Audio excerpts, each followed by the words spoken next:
नमस्कार। दिन भर की बड़ी खबरों में आपका स्वागत है। मैं हूं अंशिता श्रीवास्तव। इस बुलेटिन में आज बात होगी सपा और आरएलडी के बीच गठबंधन की, मायावती के चुनावी प्लान की, जानेंगे कि ममता की दिग्गजों से मुलाकात के क्या है मायने, त्रिपुरा में कैसे बढ़ी बीजेपी की मुश्किलें और बुलेटिन के आखिर में बात आरबीआई के जनता को अलर्ट की। लेकिन तमाम बड़ी खबरों से पहले एक नजर सुर्खियों पर। सेंट्रल विस्टा प्रोजेक्ट पर सुप्रीम कोर्ट में हुई सुनवाई। कोर्ट ने प्रोजेक्ट को चुनौती देने वाली याचिका की खारिज। सुप्रीम कोर्ट ने कहा वहां प्राइवेट प्रॉपर्टी नहीं बन रही। बीजेपी नेता संबित पात्रा की बढ़ी मुश्किलें, कोर्ट ने दिए एफआईआर के आदेश। केजरीवाल से जुड़ा वीडियो सोशल मीडिया पर शेयर कर फंस गए बीजेपी नेता। कानपुर टेस्ट से पहले इंडिया को झटका, न्यूजीलैंड के खिलाफ टेस्ट सीरीज से बाहर हुए केएल राहुल। मांसपेशियों में खिंचाव के चलते बाहर हुए केएल राहुल, सूर्य कुमार यादव लेंगे जगह। शेयर बाजार में दिखी बढ़त, सेंसेक्स 198.44 अंकों की उछाल के साथ 58,664 और निफ्टी 86.80 अंकों की बढ़त के साथ 17,503.35 पर हुआ बंद। सुर्खियों के बाद अब बात आज की सबसे बड़ी खबर की। उत्तर प्रदेश विधानसभा चुनाव को लेकर सरगर्मियां जोरों पर हैं। सत्ता पर काबिज होने के लिए राजनीतिक दल पूरी जद्दोजहद कर रहे हैं। यहां तक कि गठबंधन का गणित भी बैठाया जा रहा है। खासकर अखिलेश यादव दूसरे दलों के साथ लाने की कोशिश कर रहे हैं, जो कामयाब होती नजर आ रही है, जिसका नतीजा है कि आरएलडी सपा से हाथ मिलाने को तैयार हो गई है। कई दिनों से सभी की निगाहें सपा और आरएलडी के बीच होने वाले गठबंधन पर टिकी हुई थी, जिसमें कई बार उतार चढ़ाव भी देखे गए, कई तरह के कयास लगे। लेकिन आज सपा अध्यक्ष अखिलेश यादव और आरएलडी नेता जयंत चौधरी के ट्विटर हैंडल पर पोस्ट हुई एक तस्वीर ने सभी कयासों पर विराम लगा दिया। तस्वीर के जरिए दोनों की तरफ से ये संकेत दे दिया गया कि दोनों के बीच सीटों के बंटवारे को लेकर सहमति बन गई है। हालांकि यूपी चुनाव को लेकर समाजवादी पार्टी और राष्ट्रीय लोकदल के बीच गठबंधन का आधिकारिक ऐलान होना अभी बाकी है, लेकिन ट्विटर पर आई ये तस्वीर इस बात का साफ संकेत दे रही है कि ये दोनों पार्टियां यूपी चुनाव के मैदान में साथ में उतर रही हैं। आपको बता दें कि आरएलडी चीफ ने पहले भी ये साफ किया था कि सपा के साथ गठबंधन कर वे चुनाव मैदान में उतरेंगे। दरअसल जयंत चौधरी आज सपा अध्यक्ष से मुलाकात करने उनके घर पहुंचे थे। अब सपा अध्यक्ष अखिलेश यादव ने मुलाकात की तस्वीर साझा करते हुए ट्वीट किया है, श्री जयंत चौधरी जी के साथ बदलाव की ओर। वहीं दूसरी तरफ आरएलडी चीफ जयंत ने सपा सुप्रीमो अखिलेश यादव के साथ मुलाकात की तस्वीर ट्वीट की है। तस्वीर ट्वीट करते हुए उन्होंने लिखा, बढ़ते कदम। अब इस तरह से दोनों के ट्वीट आने के बाद से सपा और आरएलडी के बीच चुनावी गठबंधन करीब करीब तय माना जा रहा है। उम्मीद जताई जा रही है कि दोनों दलों में गठबंधन का जल्द ही आधिकारिक ऐलान हो जाएगा। माना जा रहा है कि जयंत की पार्टी आरएलडी सपा से गठबंधन के बाद यूपी चुनाव में करीब 3 दर्जन सीटों पर अपने उम्मीदवार उतारेगी। आपको बता दें कि आरएलडी और सपा के बीच सीटों को लेकर खींचतान चल रही थी। आरएलडी गठबंधन के तहत 50 सीटें मांग रही थी, जबकि सपा 28 से 30 सीटें ही देने को तैयार थी। हालांकि बीते दिन से ही सुगबुगाहट तेज हो गई थी कि दोनों के बीच सहमति बनती दिख रही है और अखिलेश ने कुछ सीटें बढ़ा दी हैं। साथ ही कुछ सीटों पर आरएलडी के चुनाव चिन्ह के साथ सपा कार्यकर्ता के चुनाव लड़ने की बात कही है। लेकिन मुलाकात के बाद आई इस तस्वीर ने इस खबर को बल दे दिया है और अब जल्द इस गठबंधन का आधिकारिक ऐलान हो सकता है। यानी अखिलेश ने पश्चिमी यूपी में भी खुद को मजबूत करने की कवायद तेज कर दी है, जिससे बीजेपी की परेशानी बढ़ना तय है। उत्तर प्रदेश में जैसे जैसे चुनाव नजदीक आ रहा है, वैसे वैसे गठबंधन का प्रयोग भी तेज हो रहा है। अब देखना होगा कि राजनीति की प्रयोगशाला में किसका प्रयोग पास होता है और किसका फेल। फिलहाल तो गठबंधन के साथ साथ राजनेता एक दूसरे पर तीखे तीर भी छोड़ रहे हैं। अपने तर्कश से मायावती ने भी महंगाई का तीर निकालकर योगी और मोदी सरकार पर छोड़ा है। साथ ही उन्होंने 2022 चुनावों को लेकर अपनी रणनीति का खुलासा किया है। योगी सरकार इन दिनों परियोजनाओं के लोकार्पण और शिलान्यास कार्यक्रमों में व्यस्त है। योगी सरकार के 3 एक्सप्रेसवे की चर्चा और तारीफ दिल्ली तक है, जिस पर मायावती ने बीजेपी सरकार पर निशाना साधा है। कहा है कि भाजपा ने सिर्फ विज्ञापन के जरिए अपने झूठे और कागजी कामों का ढिंढोरा पीटा है। अपने कार्यकाल की याद दिलाते हुए मायावती बोली कि बसपा पार्टी बाकी पार्टियों की तरह विज्ञापन देकर हल्ला नहीं करती थी। 2022 के चुनावों की तैयारी को लेकर मायावती ने कहा कि वे प्रदेश वासियों की अपनी सरकार में किए गए कामों को याद दिलाएंगी। इसके लिए फोल्डर तैयार किया गया है, जो जन जन तक पहुंचाया जाएगा। इस फोल्डर के माध्यम से जनता तक बात पहुंचाई जाएगी कि बीएसपी जब सरकार में थी तो जमीनी स्तर पर कितना काम किया गया था। यानी 10 साल पुरानी अपनी सरकार के कामों के आधार पर 2022 में बीएसपी वोट मांगेगी। ये तमाम बातें बसपा की राष्ट्रीय अध्यक्ष मायावती ने लखनऊ में कार्यालय पर पार्टी की बैठक में कही। इस दौरान उन्होंने 86 आरक्षित विधानसभा सीटों की समीक्षा भी की। मीडिया से बातचीत करते हुए मायावती ने कहा, यूपी में 403 विधानसभा सीटें हैं, सभी पदाधिकारी अपने क्षेत्रों में जुटे हैं। बैठक में कैडर के कामकाज की समीक्षा करते हुए कहा कि 2007 की तरह अच्छे नतीजे आएंगे। बीएसपी काम करने में विश्वास रखती है। बीजेपी पर हमला करते हुए उन्होंने कहा कि केंद्र सरकार ने कृषि कानून वापस लिए हैं, जिसके लिए मैंने कई बार ट्वीट किया था। साथ ही सरकार को चाहिए कि किसानों की छोटी छोटी समस्याएं हैं, उसके लिए किसान संगठन से मिलकर बात करें और उनकी समस्या का हल निकालें, ताकि किसान हंसी खुशी अपने घर जा सके। तो अब देखना होगा कि विकास के मामले में मायावती कैसे योगी और अखिलेश सरकार को पछाड़ पाती हैं और क्या जनता के जहन में आज भी मायावती के कार्यकाल की यादें जिंदा हैं। क्योंकि जिस तरह मायावती जनता के बीच से गायब हुई हैं, उससे तो लगता है कि जनता उन्हें ही ना भूल गई हो। मायावती का ये चुनावी प्लान योगी सरकार को खासा परेशान कर सकता है, लेकिन अभी तो सीएम योगी आदित्यनाथ विरोधियों पर जमकर बरस रहे हैं। खासकर उनके निशाने पर ओवैसी हैं। उन्होंने कहा कि अब्बा जान और चचा जान वाले अगर माहौल बिगाड़ने का काम करेंगे तो सरकार उनसे सख्ती से निपटना भी जानती है। उत्तर प्रदेश के मुख्यमंत्री योगी आदित्यनाथ ने एक बार फिर से विपक्ष को निशाने पर लिया है। उन्होंने कहा कि सीएए के नाम पर फिर से माहौल खराब करने की कोशिश है। अपने एक कार्यक्रम में योगी ने ओवैसी पर पलटवार करते हुए उन्हें सपा का एजेंट बता दिया। उन्होंने कहा कि चाचा जान और अब्बा जान के अनुयायी सुन ले कि अगर माहौल खराब हुआ तो सरकार उनसे सख्ती से निपटेगी। मैं इस अवसर पर चचा जान और अब्बा जान के इन अनुयायियों से कहूंगा कि वे सावधान होकर सुन ले। अगर प्रदेश की भावनाओं को भड़काकर माहौल खराब करोगे तो फिर सख्ती के साथ सरकार निपटना जानती है। ओवैसी सपा के एजेंट बनकर भावनाओं को भड़काने का काम कर रहे हैं। दरअसल सीएम योगी कानपुर में हो रही बीजेपी की बूथ लेवल मीटिंग में पहुंचे थे, जहां संबोधन के दौरान ओवैसी को आड़े हाथों लेते हुए ओवैसी पर माहौल बिगाड़ने का आरोप लगा दिया। साथ ही ये भी कहा कि अब्बा जान और चचा जान वाले अगर माहौल बिगाड़ने का काम करेंगे तो सरकार उनसे सख्ती से निपटना भी जानती है। प्रदेश में 2017 के पहले हर तीसरे चौथे दिन घटनाएं होती थीं, पर उत्तर प्रदेश की पहचान अब बदल चुकी है। सीएम योगी ने कहा, आज यहाँ पर मैं चेतावनी दूंगा उस व्यक्ति को जो यहाँ पर सीएए के नाम पर फिर से भावनाओं को भड़काने का काम कर रहा है। अब यहाँ का माहौल शांत हो चुका है।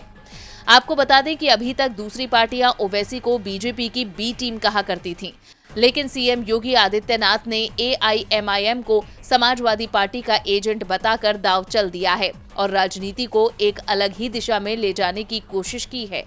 सीएम योगी विपक्ष पर बरसने का एक मौका नहीं छोड़ते हैं। खैर, अभी तो चुनाव है तो बयानबाजी का दौर तेज होना लाजमी है, लेकिन बयानबाजी के साथ साथ नेताओं के दिल्ली दौरे भी तेज होते जा रहे हैं। खासकर पश्चिम बंगाल की सीएम ममता राजधानी आकर दिग्गजों से मुलाकात कर रही हैं। पश्चिम बंगाल की मुख्यमंत्री ममता बनर्जी जब जब दिल्ली आती हैं, बीजेपी का सिरदर्द बढ़ जाता है।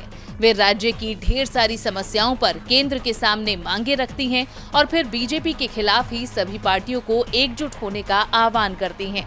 इस वक्त भी दिल्ली में कुछ ऐसी ही स्थिति है। सोमवार को ममता बनर्जी के दिल्ली पहुंचने से पहले ही उनके सांसदों ने माहौल तैयार कर दिया था। त्रिपुरा मामले पर टीएमसी के 15 सांसदों ने गृह मंत्री अमित शाह के आवास के बाहर धरना दिया, जिसके दबाव में शाह को सांसदों से मुलाकात करनी पड़ी और बाद में त्रिपुरा सरकार से टीएमसी नेता की गिरफ्तारी पर रिपोर्ट भी मांगी। मंगलवार यानी आज से ममता बनर्जी सक्रिय हैं। आज उन्हें कांग्रेस अध्यक्ष सोनिया गांधी से मिलना था, लेकिन ये मुलाकात नहीं हो पाई। हालांकि ममता से मिलने जावेद अख्तर और सुधींद्र कुलकर्णी जरूर पहुंचे। राजनेता स्तंभकार सुधींद्र कुलकर्णी और गीतकार जावेद अख्तर ममता बनर्जी से मिलने के लिए टीएमसी महासचिव अभिषेक बनर्जी के घर पहुंचे। साथ ही पूर्व जेडीयू नेता पवन वर्मा तृणमूल कांग्रेस में शामिल हो गए। पवन वर्मा पूर्व भारतीय विदेश सेवा अधिकारी हैं और बिहार के मुख्यमंत्री नीतीश कुमार के कैबिनेट रैंक के साथ सलाहकार थे। प्रशांत किशोर के साथ वर्मा को पिछले साल जेडीयू से निष्कासित कर दिया गया था। दोनों पर सीएए को लेकर अपने गठबंधन सहयोगी बीजेपी पर हमले तेज करने का आरोप था। इसके अलावा कीर्ति आजाद और अशोक तंवर ममता बनर्जी की उपस्थिति में तृणमूल कांग्रेस में शामिल हो चुके हैं। बुधवार को ममता बनर्जी प्रधानमंत्री से मिलने वाली हैं। बीएसएफ के अधिकार क्षेत्र के मुद्दे पर वे पीएम से चर्चा करेंगी। 25 नवंबर तक ममता बनर्जी दिल्ली में ही रहेंगी। देखना होगा इस दौरे से वे कितना कुछ निकाल पाती हैं। राजनीति में अक्सर मुलाकात के मायने निकाले जाते हैं। अब देखना होगा कि ममता बनर्जी के दिग्गजों संग मुलाकात क्या संकेत देती है। वैसे फिलहाल तो त्रिपुरा मामले को लेकर बीजेपी की मुश्किलें बढ़ने के संकेत मिल रहे हैं, क्योंकि त्रिपुरा नगरपालिका चुनाव की तैयारियों के बीच हुए हंगामे को लेकर सुप्रीम कोर्ट ने सख्ती दिखाई है और सिक्योरिटी प्लान मांगा है। सुप्रीम कोर्ट ने आज यानी मंगलवार को त्रिपुरा सरकार से 25 नवंबर को होने वाले नगरपालिका चुनाव और रिजल्ट की घोषणा के लिए एक विस्तृत सुरक्षा व्यवस्था योजना की मांग की है। न्यायमूर्ति DY चंद्रचूड़ अखिल भारतीय तृणमूल कांग्रेस की अवमानना याचिका पर सुनवाई कर रहे थे। इस याचिका में दावा किया गया था कि राज्य में कानून व्यवस्था की स्थिति खराब हो रही है, क्योंकि स्थानीय निकाय चुनावों की तारीख नजदीक आ रही है और सरकारी अधिकारियों ने सुरक्षा व्यवस्था पर सुप्रीम कोर्ट के निर्देश का पालन नहीं किया। जस्टिस चंद्रचूड़ ने त्रिपुरा सरकार का प्रतिनिधित्व कर रहे वरिष्ठ वकील महेश जेठमलानी से सुरक्षा व्यवस्था को रिकॉर्ड में लाने के लिए कहा है, जो स्वतंत्र और निष्पक्ष स्थानीय निकाय चुनाव और नतीजों की घोषणा सुनिश्चित करने के लिए होगी। जस्टिस चंद्रचूड़ ने जेठमलानी को दोपहर तकरीबन 1:15 बजे तक डीजीपी और गृह सचिव से निर्देश लेकर वापस आने को कहा। अदालत ने केंद्रीय अर्धसैनिक बलों की उपस्थिति जानने की भी मांग की, ताकि उन्हें इलाकों में तैनात किया जा सके। 11 नवंबर को सुप्रीम कोर्ट ने त्रिपुरा पुलिस को ये सुनिश्चित करने के लिए कहा था कि किसी भी राजनीतिक दल को स्थानीय निकाय चुनावों के लिए शांतिपूर्ण तरीके से प्रचार करने के अपने अधिकार का इस्तेमाल करने से नहीं रोका जाए। सोमवार को एक वकील ने जस्टिस DY चंद्रचूड़ को त्रिपुरा चुनाव से जुड़ी पहले की रिट याचिका का हवाला देते हुए कहा कि सुप्रीम कोर्ट ने सुरक्षा व्यवस्था के लिए निर्देश पारित किए थे, लेकिन स्थिति बिगड़ती जा रही है। उन्होंने कहा कि हाल ही में कई घटनाएं हुई हैं और वे अब सब जगह हो रही हैं। इसके साथ ही उन्होंने मामले में अवमानना याचिका की तुरंत सुनवाई के लिए जोर दिया। वकील ने कहा कि स्थिति बहुत अस्थिर है, इसके लिए अदालत के विचार की जरूरत है। 11 नवंबर को सुप्रीम कोर्ट ने कहा था कि हम उम्मीद करते हैं कि राज्य सरकार और डीजीपी राज्य की कानून प्रवर्तन मशीनरी के साथ जरूरी इंतजाम करेंगे। अब देखना होगा कोर्ट के निर्देश के बाद 25 तारीख को होने वाले चुनाव कितनी शांतिपूर्ण तरीके से निकलते हैं। बीजेपी अक्सर हंगामे को लेकर ममता सरकार को घेरती रही थी, लेकिन अब त्रिपुरा के मामले में वो खुद बुरी तरह से घिर चुकी है। वैसे इस वक्त तो कृषि कानूनों को लेकर मोदी सरकार के माथे पर शिकन आ रही है, क्योंकि विपक्ष के साथ साथ chief justice of India NV Raman का बयान आया है, जिसे सरकार को दी गई नसीहत के तौर पर देखा जा रहा है। आंध्र प्रदेश के अनंतपुरम जिले के पुट्टपर्थी नगर में एक कार्यक्रम में chief justice of India NV Raman पहुंचे, जहां उन्होंने बातों ही बातों में सरकार को बड़ी नसीहत दी है। जस्टिस रमन ने कहा कि शासकों को रोजाना इस बात का विश्लेषण करना चाहिए कि उनके फैसले उचित हैं या नहीं। उन्होंने कहा कि शासकों को ये भी परखना चाहिए कि उनके अंदर कोई बुराई तो नहीं है। महाभारत और रामायण का जिक्र करते हुए जस्टिस रमन ने कहा कि शासकों में 14 अवगुण होते हैं, इन्हें दूर रखने की कोशिश करनी चाहिए। उन्होंने कहा कि लोकतंत्र में जनता ही सर्वोपरि होती है, ऐसे में सरकार की ओर से जो भी फैसला लिया जाए उसका फायदा जनता को जरूर मिलना चाहिए। ये जानने के लिए विश्लेषण जरूरी है। आंध्र प्रदेश के श्री सत्य साई उच्च शिक्षा संस्थान के 40वें दीक्षांत समारोह को संबोधित करते हुए मुख्य न्यायाधीश रमन ने महाभारत और रामायण का हवाला देते हुए कहा कि शासकों के 14 बुरे गुण हैं, जिनसे उन्हें बचना चाहिए। मुख्य न्यायाधीश रमन ने कहा कि ये उनकी इच्छा है कि देश की सभी व्यवस्थाएं आजाद और ईमानदार हों, जिनका लक्ष्य लोगों की सेवा करना हो। उन्होंने कहा कि दुर्भाग्य से आधुनिक शिक्षा प्रणाली सिर्फ उपयोगितावादी कार्य पर ध्यान केंद्रित करती है और ऐसी प्रणाली शिक्षा के उस नैतिक या आध्यात्मिक पहलू के लिहाज से सही नहीं है, जो छात्रों के चरित्र का निर्माण करे और उनमें सामाजिक चेतना और जिम्मेदारी की भावना डाले। CJI के इस संबोधन से साफ है कि बिना सहमति बनाए कृषि कानूनों पर ही ये सलाह CJI ने सरकार को दी है, जिसमें जनता के विरोध के आगे सरकार को झुकना पड़ा है। अब देखना होगा कि इन तमाम बातों का सरकार पर कुछ असर पड़ता है या नहीं। अब बुलेटिन के आखिर में बात आरबीआई के जनता को अलर्ट की। सहकारी समितियों में लोगों से ठगी के मामले सामने आते हैं, जिसे लेकर कई बार भारतीय रिजर्व बैंक से शिकायत की जा चुकी है। वहीं अब आरबीआई ने सहकारी समितियों के नाम में बैंक का इस्तेमाल किए जाने को लेकर लोगों को सतर्क रहने को कहा है। इसी के साथ ही कुछ सख्त निर्देश भी जारी किए हैं। आम जनता अपनी मेहनत की पूंजी बैंकों और सहकारी समितियों में जमा करती है। लोग सोचते हैं कि भविष्य में उन्हें लाभ मिलेगा, लेकिन अक्सर कुछ लोगों को धोखे का सामना करना पड़ता है। इसीलिए अब भारतीय रिजर्व बैंक एक्शन मोड में आ गया है। आरबीआई ने सहकारी समितियों के नाम में बैंक का इस्तेमाल किए जाने को लेकर लोगों को सतर्क रहने को कहा है। आरबीआई ने कहा कि बैंकिंग नियमन अधिनियम 1949 में किए गए संशोधन के बाद कोई भी सहकारी समिति बैंक, बैंकर या बैंकिंग शब्द का इस्तेमाल अपने नाम में नहीं कर सकती। हालांकि रिजर्व बैंक से इसके लिए पूर्व अनुमति होने पर उसे ऐसा करने की छूट होगी। केंद्रीय बैंक ने कहा है कि कुछ सहकारी समितियों के जरिए अपने नाम में बैंक शब्द के इस्तेमाल की शिकायत उसे मिली है, जो कि इस संशोधित नियम का उल्लंघन है। इसके अलावा कुछ सहकारी समितियां गैर सदस्यों से भी जमा राशि स्वीकार कर रही है, जो बैंकिंग कारोबार में शामिल होने जैसा है। रिजर्व बैंक ने सहकारी समितियों के इस काम को भी बैंकिंग नियमन अधिनियम का उल्लंघन बताया।